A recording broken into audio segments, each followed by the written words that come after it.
Insightful podcasts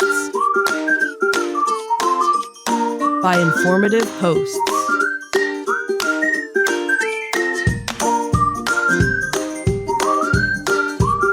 Insights into Things, a podcast network.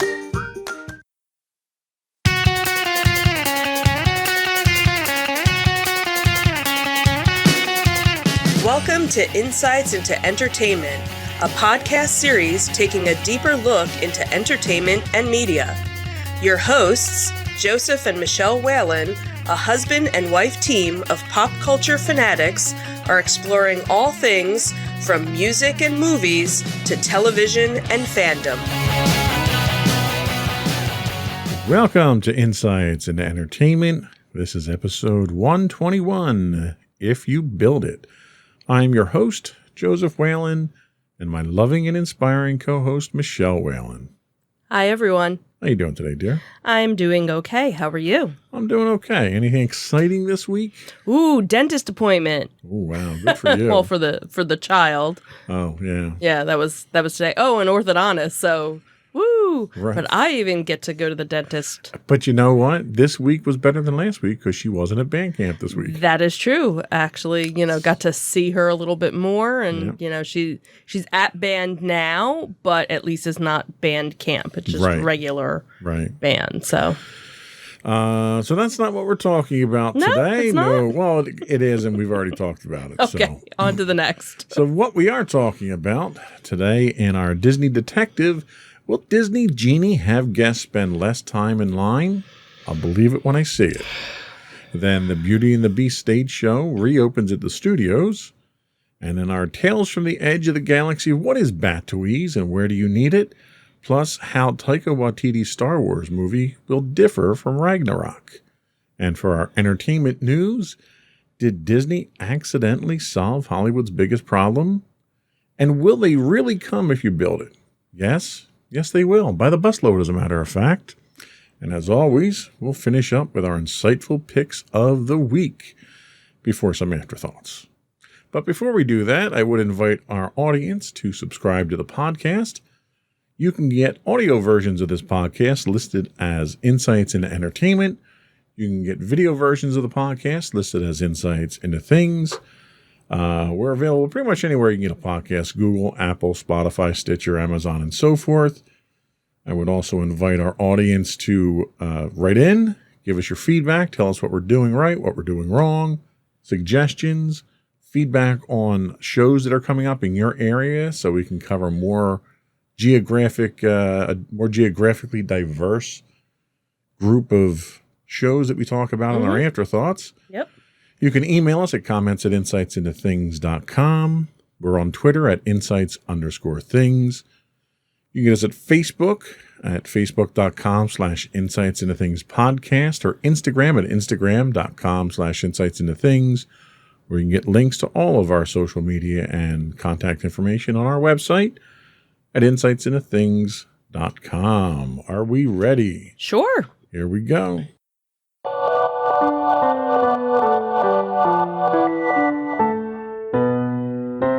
Go for Disney Detective. So our first article that we're going to talk about, actually there's been more of an update that literally just came out about an hour, 2 hours ago, and we happened to watch the video that actually came out from Disney parks themselves. But this article was from wdwnt.com talking about at last Thursday's meeting, Disney CEO Bob Chapek had started to kind of hint about the Disney Genie that was going to be launching in this fall. And again, like I said, since, again, just a couple of hours ago, they released a video. We went through it. Kind of confusing. There's still not a lot of information, but the idea is that coming this fall, guests are supposed to be spending less time in line and more time having fun. He discussed that the guest-centric services that Disney has been developing for years, including the new Magic Key Pass program for Disneyland and the upcoming Disney Genie app.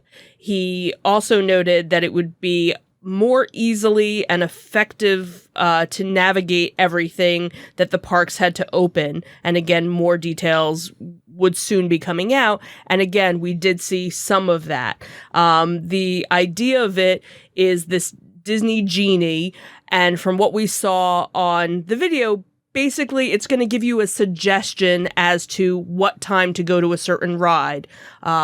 You'll put in your preferences as to what kind of rides you want, that you're interested in, what kind of characters you're interested in, and it'll kind of put together a day for you. It's not the fast pass system because you're still waiting on a line, but it'll say, oh, this might have a 15-minute wait, or this might have a 20-minute wait, and it'll even give you suggestions for food. If you don't already have a reservation for something, it'll say, oh, well, since you're going to be in this area, here's a good location to go and grab a bite to eat.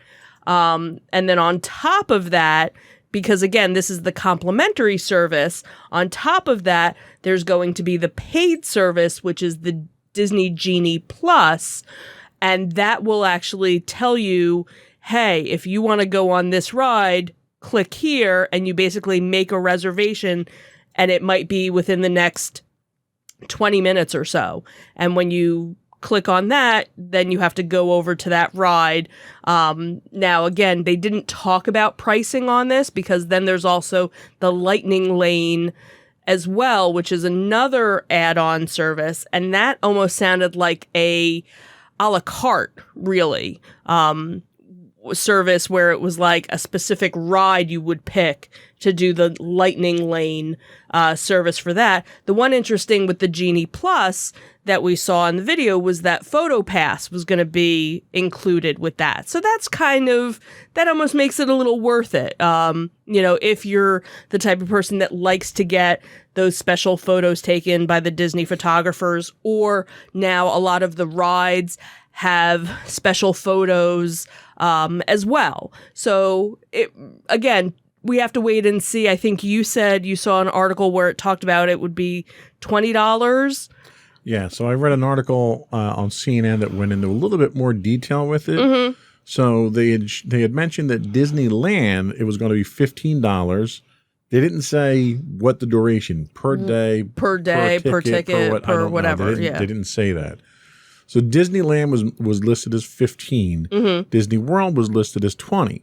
And the way they depicted it was your Lightning Lane's your Fast Pass, basically. Right. You can have one Lightning Lane active at a time. Once you use that, just like the old Fast Pass used to be. Right. Once you use it, then you can go and select something else. They did not mention what the ride restrictions were, but there are supposedly ride restrictions because the other thing that they're doing, and really what the Disney Genie is, it's a search engine with an AI. So what they do is they take your input, they compare it against what the known line trends are that they have, and they'll suggest times to do the rides you want to do when it's trending lower. Right. Now, it actively adapts to the day. So, so your tip boards that you would normally go out and look at for your wait times are fed into this app as well. Right. So you're going to see that these apps are going to be updating those wait times. Right. And you'll see it live, which is kind of cool the way that they're doing Right. And also if there's a ride that's down, you'll see it. Right. And it's supposed to reschedule your day on the fly. It's not, you don't just pick your stuff and have it set for the day. It's interactive. Right. And it's using a little bit of intelligence to it. And that's the one thing I do give Disney credit for is they've really thought this out. And they have it set up for multiple levels of people. So if you don't know anything about Disney, you could just go through and, all right, I like Star Wars. I like Pixar. I like this. I like that. Or pick the type of ride. I like coasters or I like interactive rides. And it'll figure out what you want. Or if you're a little more advanced, you can go in and pick the specific rides that you want. Right. Then when you have the Genie Plus, you have the option when you get your rides listed to pick your Lightning Lane. And the Lightning Lane shows whatever the next available Lightning Lane time is. You claim that slot, you show up at the ride, and you walk on just like a Fast Pass. And I believe it's the same, you have like an hour time. Yes, they do give time you the time. They give you the time frame window, the window in which to Right. Now, the one thing that they haven't talked about here, and I'm sure it's going to be talked about, because before, when you had a fast pass, you didn't pay for it. If you missed your window, you were done. It expired. Right. You didn't, usually. Well, and the same thing will happen here. It'll just open up and you can get another window at that point. I guess that's the question, is since now you're paying for so many of the lightning lanes, I guess. Well, and the funny thing is they don't tell you that there's a limit. You could have one active at a time. Right. But how many do you get per day? They did mention in the last video that we watched, you should be able to get on 2 or 3 of the rides that you want, which is roughly what you were able to do at Fast Pass, because you could pick 3 things in Fast Pass. I was going to say 3. Pick one after that. Exactly. And sometimes we looked at and maybe got 5 Fast Passes. Depending on how we scheduled the day. Right. So, and you could probably get away with that. Now, the other thing they did mention is, one, it's going to try to optimize getting on and off rides based on the trending. Right. You'll also still have virtual queues for rides at a resistance. Right, they did say where you had virtual queues before. So they kind of have these 3 different ways to try to keep you out of the line. It sounded like they were doing what they could to maximize your time on rides and not in line. Right. And Disney's doing this not to make it convenient for you, just to be clear. Right. Disney's doing this so that you're spending more time spending money at the park than spending time standing in line. Which we've said for years that they would so benefit from not having people stand in line for over an hour when we went to Galaxy's Edge and we had our boarding pass for Rise of the Resistance. We went and got snacks. We went and did shopping. If we had been standing on that line, that's revenue that Disney wouldn't have gotten. That was probably $600 they would not have gotten out of us. Yeah, they really got a lot of now, us. I will say I am skeptical of this, because the technology they're throwing at this right now depends very heavily on what their traditional models are of their lines. Right. And as soon as you put this in place, it's going to throw that entire dynamic out the window. Because things haven't been the same. Well, not even that, but you now have an app that's designed to optimize those wait times. Right. So you're not going. What you're going to see is you might not have really high wait times or really low. Everything might come into the middle here, and that's really what an app like this. This is kind of what this type of technology does.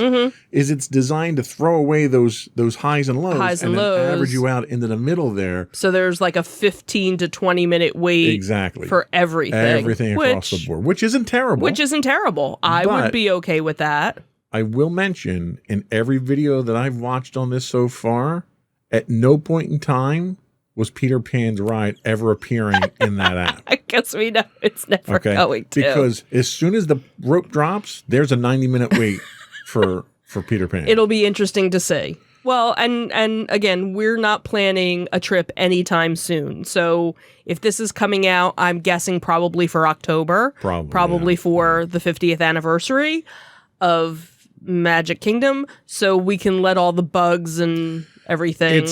I think it's a move in the right direction. Absolutely. I think it's going to need to be proven out. And I think once those trends level out, you're going to have to see if the system actually works the way they want it to. Right. And again, I'm interested to see, because you said it was $20. That was for the Lightning Lane. Well, 20 was for the Genie Plus. Oh, that was for the Genie Plus. Right. Okay. So if $20 gets you your Lightning Lane and your Fast See, I Pass, don't think so. I think it's an additional for the Lightning Lane. Well, because the Lightning Lane's included with Disney Plus is what Genie Plus is what they said. Oh, okay. Well, we're going to have to do some more research and more reading up, because we don't want to misquote anything. But if it's $20 a day added on, that's not so bad, because again, if you're getting the photos, because just the photos alone are like $150. They were not very forthcoming with information on the photos. They showed you having access to PhotoPass and the special effects. They didn't tell you if you were getting all those.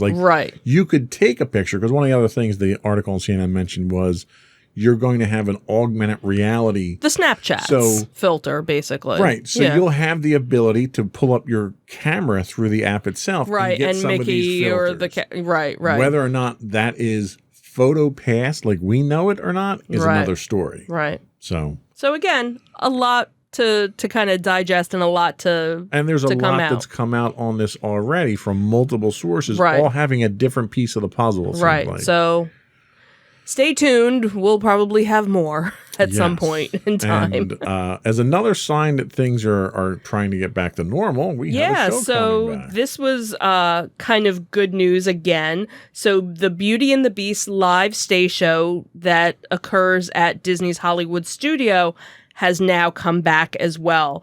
So it finally reopened after obviously being closed since the park closed in March of 2020. So when the park reopened, most of the shows hadn't opened up. So it's nice to see. We did report a couple of months ago that the Lion King show had opened up, and now the Beauty and the Beast show. So at the time that this article came out, I think it was the beginning of the week, face masks would be required in the theater as per the current guidelines. So even though the theater, for the most part, is kind of an open air theater, it basically just has a covering, you are still required to wear a face mask. So all the hit songs from the classic animated film are featured, starting off with Belle, and of course it wouldn't be Beauty and the Beast without the musical number of Be Our Guest. The show does close with its normal tearjerker of Beauty and the Beast.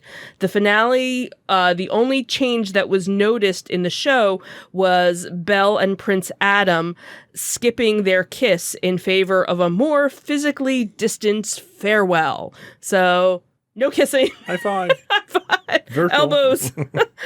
So park hours are currently posted through October 30th, with showtimes listed at 11, 1, 2, 4, and 5 daily. So having, a good number of shows throughout the day. Obviously, before you go, check the website and check the Disney Experience app in case there's any updates. So good news that, again, things are starting to open back up.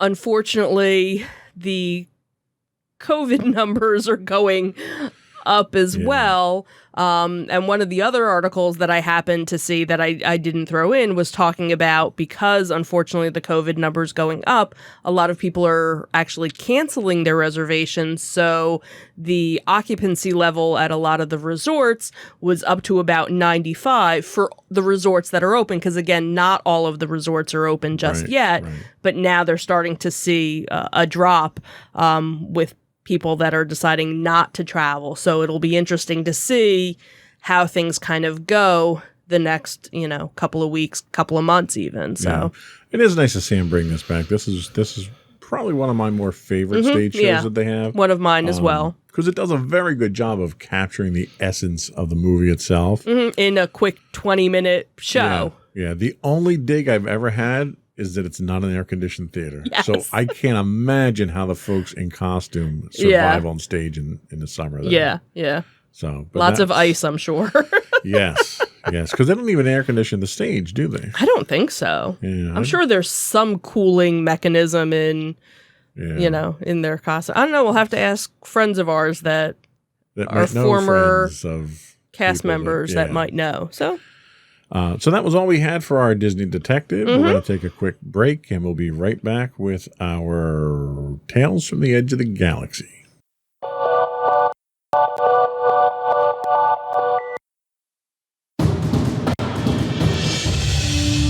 For over 7 years, the Second Sith Empire has been the premier community guild in the online game Star Wars: The Old Republic.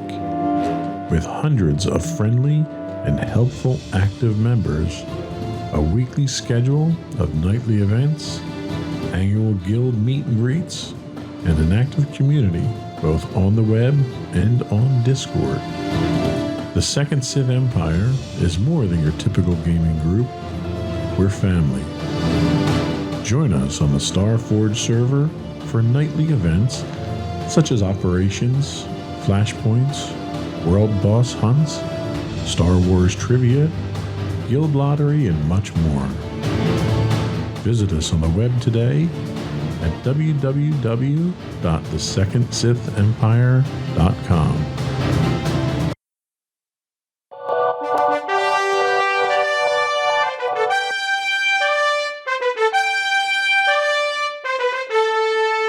Go for Tales from the Edge of the Galaxy.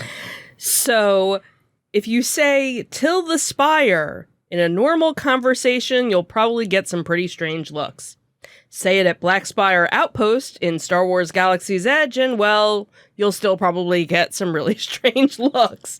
And it all depends on what level of a fan you're talking to, or whether they know the secret language of Batuu. So when Disneyland's Imagineers dreamed up the new Star Wars land, they envisioned a land that took place outside of the storyline of the Star Wars movies, and that was... Oh, geez, Louise, that scared me. Special effects. Wow.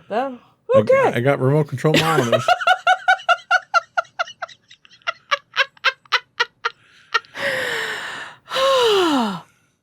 Anyway, so... Woo! Live podcast. Isn't that exciting? The force is strong in me, so... Woo!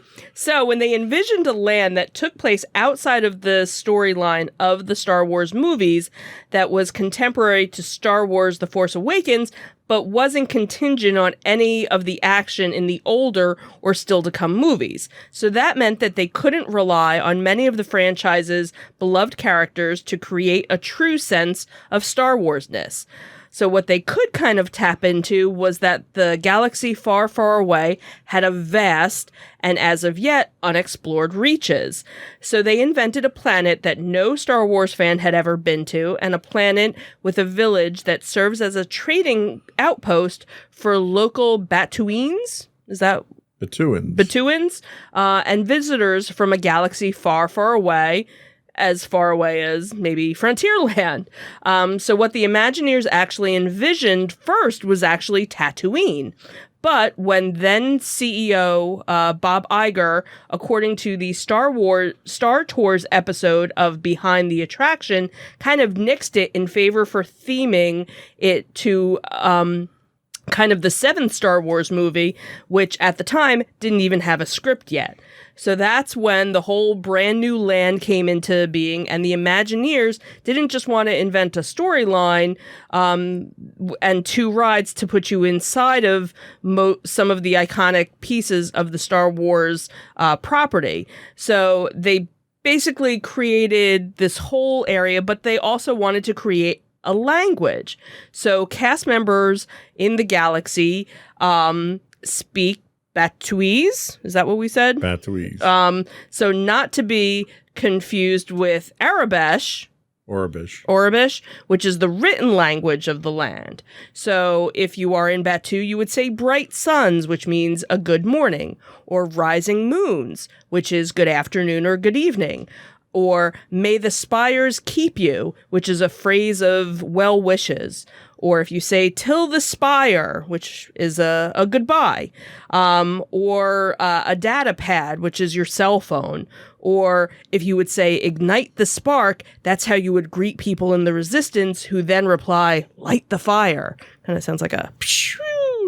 So obviously there's more phrases and things like that. But what was interesting was in this article, the person talked about how they never heard anybody kind of speaking that. But again, they weren't dressed up as a resistance fighter either. So they were kind of wondering, well, maybe if I wear something, that'll kind of trigger different cast members to say different things. But the interesting thing is that people, cast members that are in the area, don't acknowledge other areas of Disneyland as other parts of the park. They say that that's off planet. So you're not on Pirates of the Caribbean, you're off planet, you're off world. And we even noticed that when we were in Galaxy's Edge in Walt Disney World, that they tried to use different languages when it came to different things. Like when we had to pay for something, it was 15 credits. It wasn't dollars or things like that. So they did try. So it was kind of a cute little article to kind of help to get you inspired to visit. Obviously, the article goes on to talk about how you can actually download the Disney Play app, and in your data pad that it has some sort of translations as well, and that there was a Disney food blog that had a printable guide of other phrases that you could use as well. So, yeah, and you're right. When we were down there, they kind of did that, but they didn't do it to the extent that I would have expected them to. Right. And I think for us, it was probably because of the sheer volume of people that were moving through there. True. They build the whole thing as an interactive experience. You could join the Resistance, you could join the First Order, and there wasn't really that presence there aside from the couple of the characters walking around. Right. So that's probably something that they need to work on a little bit more, especially if they're going to try and make the Star Cruiser experience seem realistic. Right, and I think that's the other part of it too, is that once you have the Star Cruiser, there's probably going to be more emphasis on it. Because that's part, your excursion there is part of that Star Cruiser experience. And if you're spending $6,000 for your experience, you want to have the experience. Absolutely. Absolutely. So we'll see if more people start talking the new language or not. Yeah. We'll see. Because I've read the novels that went along with it, and they tie a lot of the stuff into the novels. In fact, the layout, we have the Sims add-on for it. Maddie plays that, and it's a duplicate layout of what's there. So they're going in big on the experience itself, and they want to sell it. Right. But I think your cast members probably need to have a little more They probably need incentive. a little bit more training with it too. Yeah. So tell us about Taika Waititi's new Star Wars movie. So his upcoming Star Wars film has an opportunity to play to the director's strengths and avoid an issue that many viewers had with Thor Ragnarok. So he's one of the latest directors to have his name attached to an upcoming Star Wars project, although little has been told about the in development film. While most of his work is undoubtedly, he's known for most of his contribution to the Marvel Cinematic Universe. There's much more to the director and his style than his work on the third Thor movie. Over the last few years, he has now solidified himself as one of the most unique and quirky directors in modern Hollywood.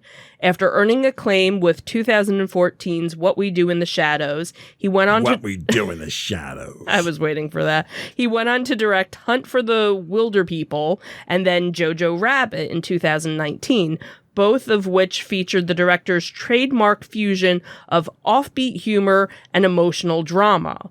But even before Jojo Rabbit, the stylish Waititi had caught the eye of Disney, directing the aforementioned Ragnarok in 2017, and then returning in 2022 for the fourth Thor film, Thor: Love and Thunder. He's also stepped into the world of Lucasfilms as a self-described Star Wars superfan, directing and having a small role in The Mandalorian.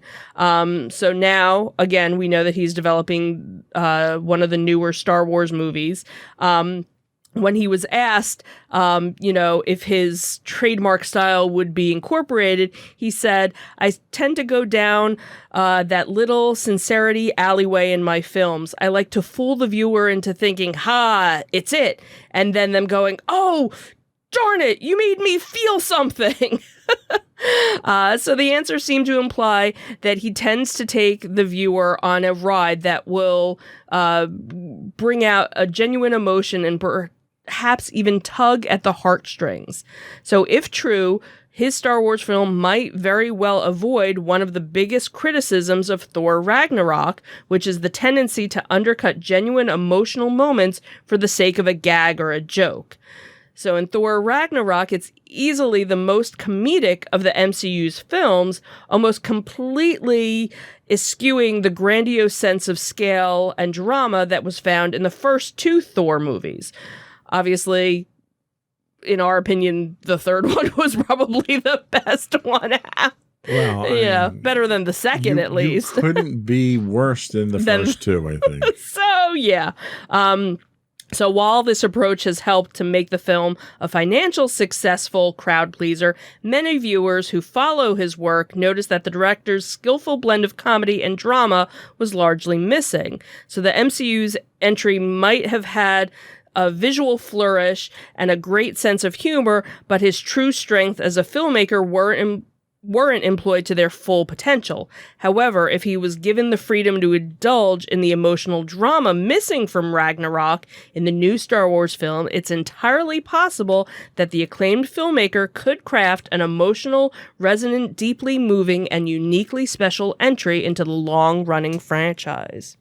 Well, and I think no matter what he does, he's going to do a fantastic job. I think so. I am not aware of any projects that he's been involved with that haven't been successful. Mm-hmm. And he's got one big thing going for him. He's not Rian Johnson. I was waiting. You haven't mentioned your bestie in a long time. That is a win automatically, not being Rian Johnson doing a Star Wars film. Yeah. So. And I think the other thing too, and what you could see very much from any interview that you did when he showed up on the special editions of the Mandalorian thing, is he is a Star Wars fan. Yeah. And that's where, you see Jon Favreau and you see when they just talk about it, the love and admiration that they have. Right in with Filoni and Favreau. Absolutely. Like, you expected them during that special to just break out their figures and start playing with them at the table. Exactly. That's exactly what you're like, oh, you have this one? Well, this is what I have. Like, that's exactly. And that's what Star Wars needs. Yeah. That's exactly. You need that passion. You need the people that want to tell the good Star Wars stories and be true to the universe, not the people that are just trying to make a buck. Right. Like Rian Johnson. Well, yeah. Anyway, Rian Johnson thought he was too clever for the rest of the world. Well, that's true too. So yeah. But that was all we had for our Tales from the Edge of the Galaxy. We'll be right back with our entertainment news of the week.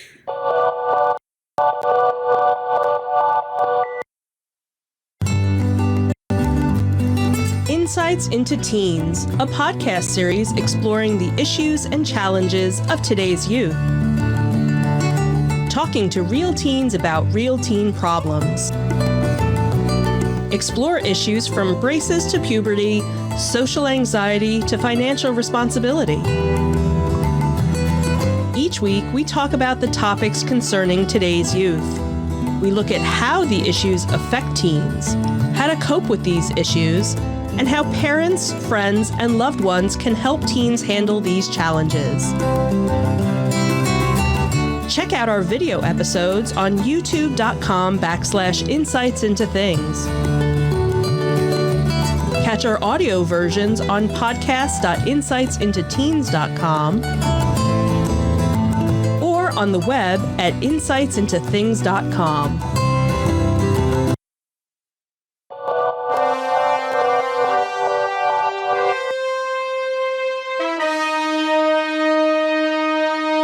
Go for entertainment news.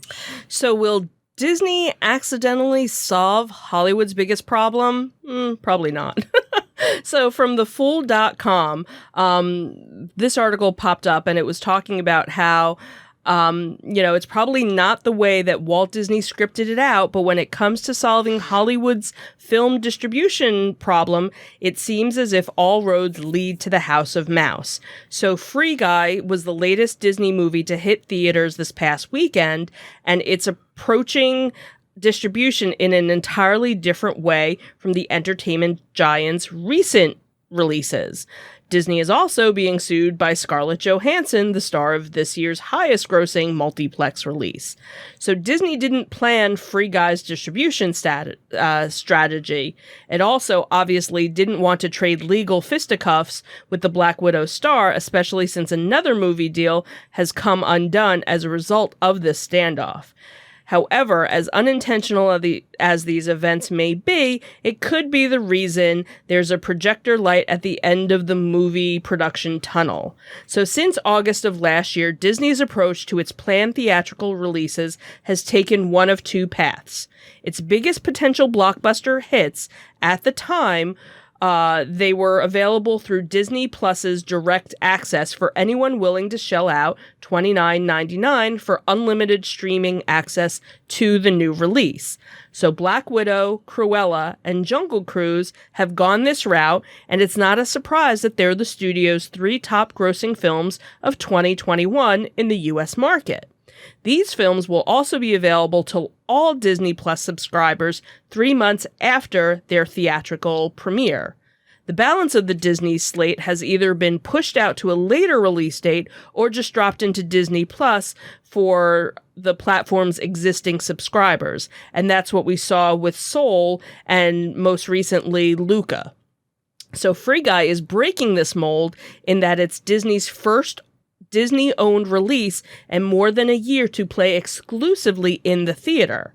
It's also a tighter than usual window of movie house exclusivity, as Free Guy can be streamed legally 45 days later, and this wasn't by Disney's design. Free Guy, like next month's Shang-Chi and The Legends of the Ten Rings, all properties that the media company inherited with its acquisition of 20th Century Fox, they are all tied to earlier release deals. So making matters seemingly worse, then when that 45 window of theatrical exclusivity is over, they're actually going to be on Disney Plus's rival, HBO Max. So not even on Disney Plus. So interesting. So this isn't a bad thing. Disney is now learning a lot about many different flavors of distribution. It'll be better suited to work out the right levers if audiences come back to the movie houses or if they stay away, either as a result of COVID-19 or the evolution of the at-home based streaming. So Johansson's lawsuit over her Black Widow contract may be harder to sugarcoat, but this was a battle that, was going to happen between studios and talent anyway. She negotiated her contract to take a cut of the box office receipts before the pandemic and before premium digital delivery had changed everything. So this is a fight that kind of had to happen, especially since the future may not be as rosy as it had been in the past. So both parties are fighting for bigger slices of a thinning pie. And just as we're seeing salary caps for some sports leagues start to contract as viewership diminishes, the industry is going to have a painful reality adjustment as well. So as everything kind of changes, the whole negotiation of the win-win contract is going to come into play. Disney didn't pick its cards. It was dealt the free guy card. It didn't want to lock horns with Johansson in the legal battle that it now finds itself. And now, because of that, now it's possibly going to lose the Tower of Terror themed movie as well, because her production company was going to be doing that. So everything, is kind of up in the air. And as The Mandalorian says on Disney Plus, this is the way. Yeah. And this is the kind of that influx period that we had talked about, where this was going to happen, I think, regardless, because of this push to digital streaming. But the pandemic kind of forced it a lot sooner than anybody was ready for it. Absolutely. So, this is the way things are moving forward now. We're gonna adjust to it. Just same way we did, when HBO first came out and you started getting movies over your cable box and stuff. The entire movie industry was up in arms there. Right. They struggled and it survived. Yeah, they struggled to deal with it and compensate for it. And then you came up with new rules around it. I'm not worried about Disney. I'm not worried about the studios. All the people that were making money before are going to continue making money. How we digest this stuff, is really what's up in the air. And that's the thing is, I think now being able to choose how you want to view it is a nice option to have. If you want to pay $30 or $15 or whatever the premium amount is, because HBO Max, it was $15 for the month, Right. and it was like one movie per month was coming out. So, so you could kind of subscribe, unsubscribe, so basically you were paying $15 for that one movie, or Disney doing $30. You figure if a family of 4 was going to the movie theater, Right. you'd be spending a whole lot more, plus the food, the drink, and whatever. But that's the problem. See, and then your theater industry says, well, we're Right. missing out on all this money now. Right. But the other thing, too, is there are people that they prefer to go to a theater to watch the movie because Absolutely. they want the whole immersion. They want nothing from the outside world. They don't want, the neighbor's dog barking or the lawnmower going off or the phone ringing or this and that. They want to be immersed. And some people enjoy going to the movie theater with, total strangers that are in it so that they can Right. have that moment together. Yeah, that there's jump. definitely a demand for both mediums. The problem Absolutely. that you have is the rules do not apply right now to the streaming. So this Right. is why you have situations like Scarlett Johansson, because her compensation package was tied to a theater exclusivity. Right. And you're going to have to change your compensation packages now Right. moving forward. Are you going to give your talent a larger cut of your streaming service now? Right. I don't know if Disney Plus has been around long enough for them to determine if that's economically feasible. Mm-hmm. And if it is, what percentage can they sacrifice to keep the talent happy? Right. It's just too new for them to do the Right. economics on it. Right. And that's the thing is it was going to happen to somebody. Right. Somebody was going to get screwed out of the deal no matter Well, and what. that's the thing. Had this not been forced down people's throats because of the pandemic, you could have brought your streaming service out, Yeah. not affected your theatrical releases, seen what your income was from that, and then started to decide, okay, Right. we're going to bring theatrical releases to streaming now, and here's Right. our compensation package. Right. And the pandemic, one more thing the pandemic screwed up. Right. Well, and the other thing too is Free Guy, that's been in the can for years. Yep. That was supposed to come out years ago. And because of the acquisition and because of the pandemic, it got shelved. Because I remember seeing attractions Black for this. Widow to a certain extent as well. Too. Right. And that was the thing, because Disney had so many things in the can that they finally got to the point, okay, well, let's put this out. Let's put this out. Well, because every movie that they had, they're in the hole for at this point. Right. So at least if they released it on streaming, they were at least making something. Somebody probably should have looked at the contract with Johansson before they released absolutely. it on streaming, though. Absolutely. So answer that eternal question of, if you build it, will they come? So we don't normally talk sports. That's usually not something that we've ever really brought up before in any of our topics. But this was just such a cool story that came out.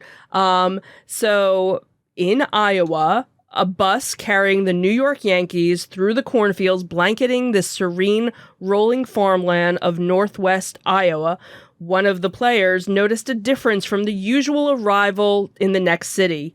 The ride to Field of Dreams site to play the Chicago White Sox on Thursday night had everyone's attention, like a bunch of kids who couldn't believe what they were getting to do. They said it was the first time people had their headphones out and they were just glued to the windows checking out the scenery. We had a lot of guys from different countries who really haven't seen the country like this, or guys from big cities who had never seen an open field or stuff like this. It was pretty cool driving in and seeing everybody in town kind of standing on the side of the roads with signs cheering us on. So this made-for-TV event was delayed a year due to COVID and had been billed as the first Major League Baseball game in the state that's usually focused on college or community sports. And it was spotlighting by presidential campaigns and fueled by the hog and grain industry.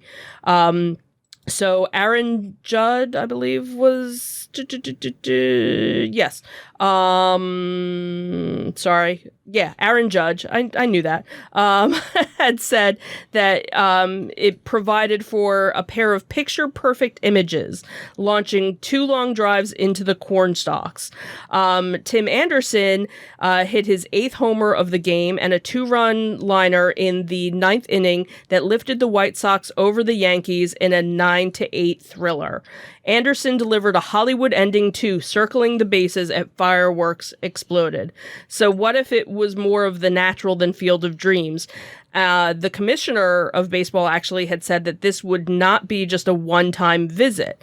He confirmed that a Field of Dreams game would be returning in August of 2022, with the teams to be determined.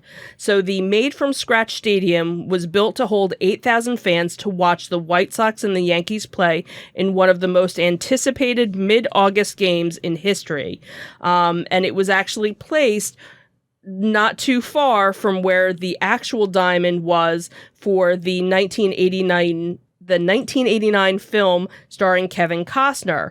And what was really cool about it was Kevin Costner actually came back for this, kind of stealing the scene of the show with this slow, ponderous stroll out into the field, just like his character from the movie did. And he basically, stopped and, as he was talking, the real players from the White Sox and the Yankees emerged from the cornfield as well. So it was a very Hollywood movie moment that, kind of got you all teary-eyed, just how cool, it was. White Sox slugger Jose Abreu had delivered an instant highlight for the first inning, hitting a line drive that zipped over the fence in left field and vanished into the corn. Judges connected for a 3-run smash in the 3rd and 2-run drive in the 9th. Neither was a can of corn because they both flew far away.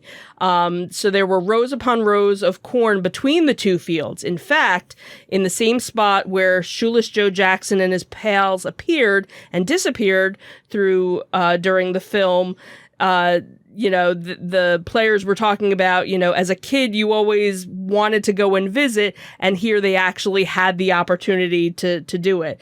The other cool thing is that there's actually a corn maze that's kind of built throughout it, and they actually told the players to be careful not to walk through the maze because they didn't want them to get lost before going and playing the game. They said it was just such a cool experience. Having all of the fans there was just so cool, and just kind of emerging, was just very iconic. So even if you weren't a fan of baseball, just being able to watch this was just a very cool event. Yeah, it was neat. And when they did it, it was cinematic the way they did it. Oh, absolutely. Because they had the soundtrack of the movie playing over top of it. They had set up cameras that were panoramic line cameras. So they were spinning around the entire field. It was literally set up to be a movie production. Oh, absolutely. The way they did it. And it just, they captured it in the way that they did. There's a couple of areas where it kind of falls flat, like you got a piece of fencing out there so the people with the cameras are hidden. Right.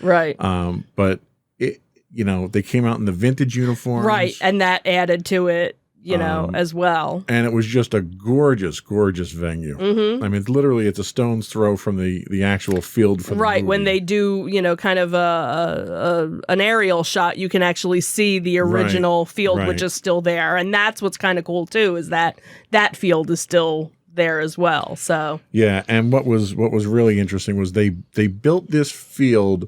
Major League Baseball built a field for an audience of about 8,000 people. Right. Because they put the stands in. The residents of Dyersville are a total of about 4,000. And they all had first choice for the open public seating that was available. Nice. So they gave and you had people that were from the original movie. They're like a costuming group. Okay. And they come out in the vintage uniforms. So you had those folks that were there to lend, The ghost players. The ghost players, okay. yes. Right. So they were there too. Yeah, so it was really, really well done. And they've already announced they're going to be probably doing this every year Right, they now. said August of 2022, but different teams would be playing. I think that would be cool. And again, if it's teams that have been around to do their vintage costumes. Exactly. I think that would be the thing, is if you keep it the vintage game, that would be kind of cool. That was neat. And, well, and they did say that the seats that were up for sale were going for around $7,000 a ticket to be there. So, but not an empty seat in the house, though. Yeah. So, anyway, very cool story. Yeah, very cool. And that was all we had for entertainment news, right? Mm-hmm. Yep. We'll be back in a minute with our insightful picks of the week.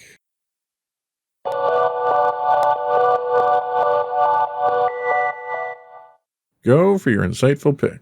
So my insightful pick happens to be a show that was on Apple TV, not one that I would... We watch something on Apple TV? You normally do. That's amazing.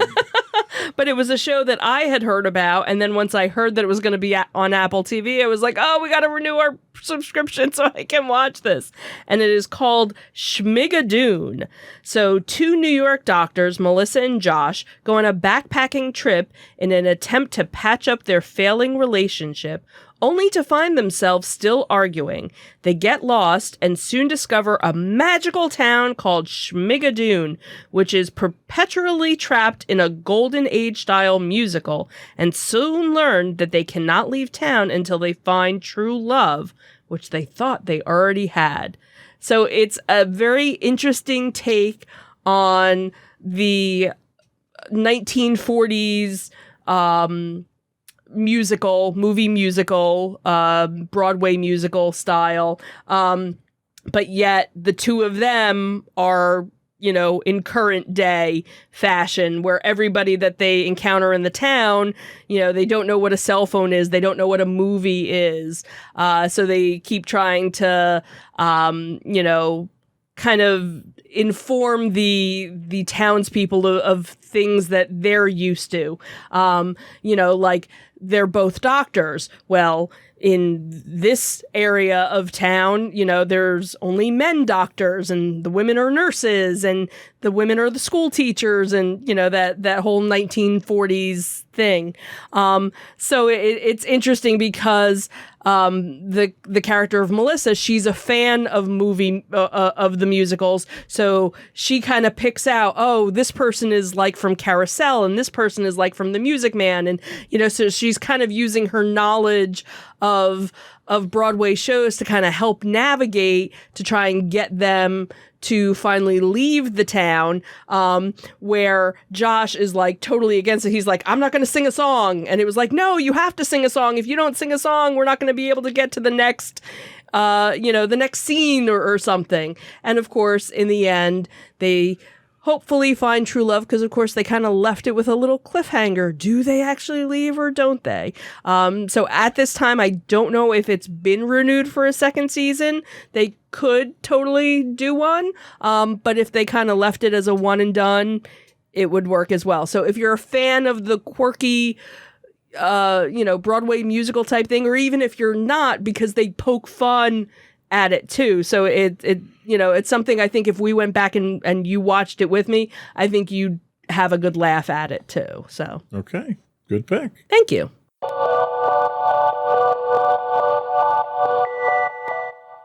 So my pick this week is a new show that just premiered last week. We're only one episode in. It's actually second episode came out today. It is Marvel's Marvel's What If. I'm sorry, Marvel's What If. What If flips the script on the MCU, reimagining famous events from the films in unexpected ways. Marvel Studios' first animated series focuses on different heroes from the MCU, featuring a voice cast that includes a host of stars who've reprised their roles. Following the creation of the multiverse in Loki's first season finale, What If explores the various alternate timelines of the multiverse, in which major moments from the Marvel Cinematic Universe films occur differently. The first season of What If premiered on August 11th and will consist of 9 episodes, concluding on October 6th. It's part of Phase 4 of the MCU. A second 9-episode season is already in development. Only 1 episode in, we as a family are already hooked. The animation and action sequences are amazingly fluid and lifelike. The alternate storyline of the first episode was fantastic. I won't give away any spoilers. And it left us wanting to see a live-action movie version of the events depicted in the episode. It did center around the events that happened in Captain America: The First Avenger. I think everyone is already aware of that. They've got the spoilers up on their site. So there's so much potential for this type of show and the method of storytelling that they've chosen to use here. We're eager to see the rest of the series, what the rest of the series has to offer, and are anticipating the touching return of Chadwick Boseman in his last portrayal of T'Challa before his untimely death. And that is actually slated for this week's episode. Yeah. On a side note, one of the things that we did pick up for that, and we'll give you a cameo for that. You want to grab it? Sure. So one of the things that did come out for that, and Michelle is a avid fan of Pops, and that is the lead characters from this week's episode in pop form. Mm-hmm. So let's see a better picture. Yeah, it's probably a better back. shot there. So it's Captain Carter and the Hydra Stomper. The Hydra Stomper. Sounds like he goes around stepping on fire hydrants. Yeah, fire hydrants. Fire hydrants. So, yeah, this happens to be an Amazon exclusive. Yes, it is. So, yes, I am a collector of certain Pops. And who is the best husband in the world now for you are. getting you that? Thank you. You are. It's not too often I get to toot my own horn, but toot toot on that toot, one. Toot. Because you wanted the action figure, which is not available. They're not coming out until February, which is going to be rough. So that's. But I think the Pop is cuter anyway. I do too. Mm-hmm. So that is my pick. Disney's Marvel Cinematic Universe's What If on Disney Plus. We'll be right back with some afterthoughts.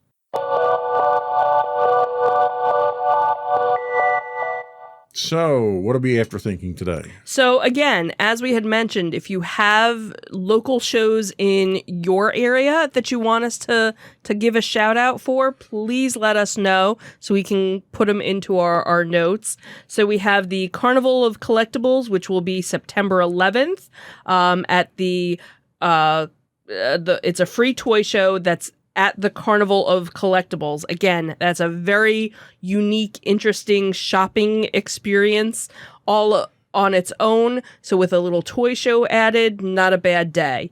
Also hosted by toyshows.org is the Delaware Train Show and the Oktoberfest Toy Show, October 9th and 10th.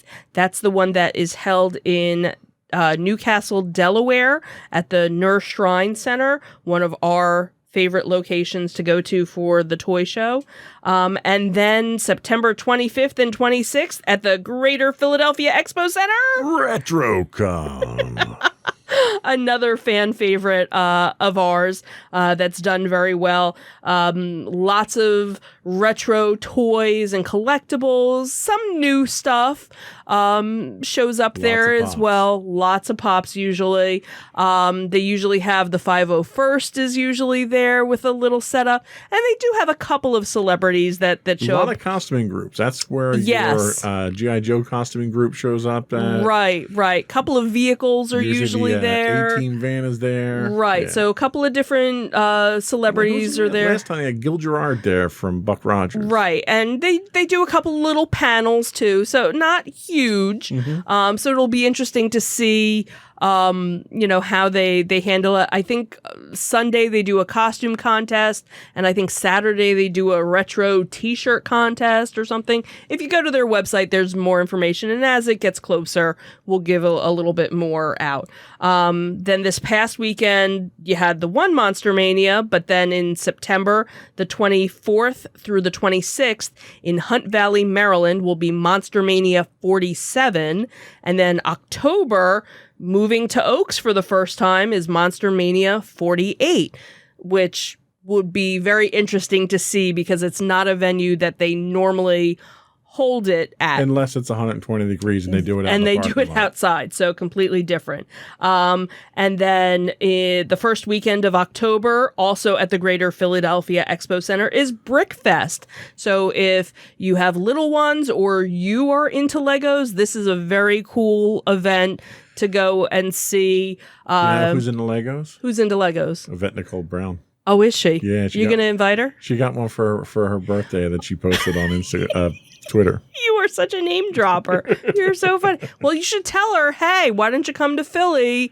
Because Brickfest is coming. Well, next time I talk to her, I'll let her know. Okay, you let her know and tell her that we might be there one of those 2 days. So again, really kind of a cool event.